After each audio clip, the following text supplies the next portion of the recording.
Tak selamanya Abu Nawas bersikap konyol. Kadang-kadang timbul kedalaman hatinya yang merupakan bukti kesufian dirinya.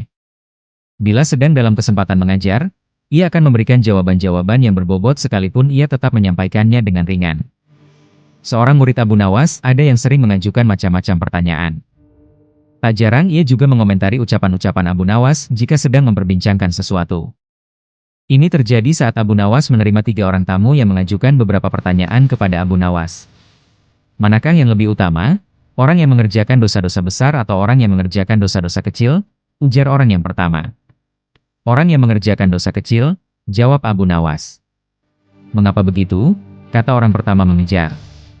Sebab dosa kecil lebih mudah diampuni oleh Allah, ujar Abu Nawas. Orang pertama itu pun manggut-manggut sangat puas dengan jawaban Abu Nawas.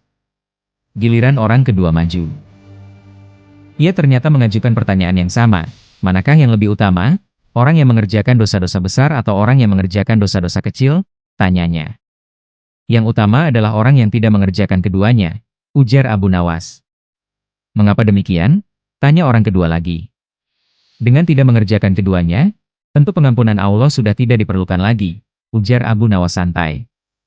Orang kedua itu pun manggut-manggut menerima jawaban Abu Nawas dalam hatinya.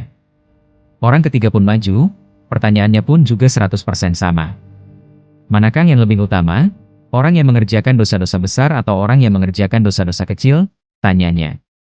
Orang yang mengerjakan dosa besar lebih utama, ujar Abu Nawas. Mengapa bisa begitu? Tanya orang tiga itu lagi. Sebab pengampunan Allah kepada hambanya sebanding dengan besarnya dosa hambanya, ujar Abu Nawas kalem. Orang ketiga itu pun merasa puas argumen tersebut. Ketiga orang itu pun lalu beranjak pergi. Si murid yang suka bertanya kontan berujar mendengar kejadian itu. Mengapa pertanyaan yang sama bisa menghasilkan 3 jawaban yang berbeda? Katanya tidak mengerti. Abu Nawas tersenyum. Manusia itu terbagi atas 3 tingkatan. Tingkatan mata, tingkatan otak dan tingkatan hati, jawab Abu Nawas. Apakah tingkatan mata itu? Tanya si murid. Seorang anak kecil yang melihat bintang di langit, ia akan menyebut bintang itu kecil karena itulah yang tampak di matanya. Jawab Abu Nawas memberi perumpamaan. Lalu apakah tingkatan otak itu? Tanya si murid lagi. Orang pandai yang melihat bintang di langit, ia akan mengatakan bahwa bintang itu besar karena ia memiliki pengetahuan. Jawab Abu Nawas. Dan apakah tingkatan hati itu? Tanya si murid lagi. Orang pandai dan paham yang melihat bintang di langit, ia akan tetap mengatakan bahwa bintang itu kecil sekalipun ia tahu yang sebenarnya bintang itu besar. Sebab baginya tak ada satupun di dunia ini yang lebih besar dari Allah Subhanahu wa Ta'ala. Jawab Abu Nawas sambil tersenyum. Si murid pun mafhum. Ia lalu mengerti mengapa satu pertanyaan bisa mendatangkan jawaban yang berbeda-beda. Tapi si murid itu bertanya lagi. Wahai guruku, mungkinkah manusia itu menipu Tuhan? Tanyanya. Mungkin, jawab Abu Nawas santai menerima pertanyaan aneh itu. Bagaimana caranya? Tanya si murid lagi.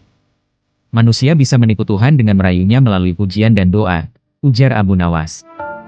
Kalau begitu, ajarilah aku doa itu, wahai guru, ujar si murid antusias. Doa itu adalah, wahai Tuhanku, aku tidak pantas menjadi penghuni surga, tapi aku tidak kuat menahan panasnya api neraka. Sebab itulah terimalah tobatku dan ampunilah segala dosa-dosaku.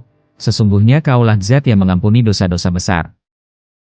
Abu Ali Al-Hasan bin Hani Al-Hakami atau yang dikenal dengan Abu Nawas, adalah sufi yang juga pujangga sastra Arab klasik. Ia pernah menciptakan syair yang berisi rayuan kepada Tuhan untuk mohon ampunan.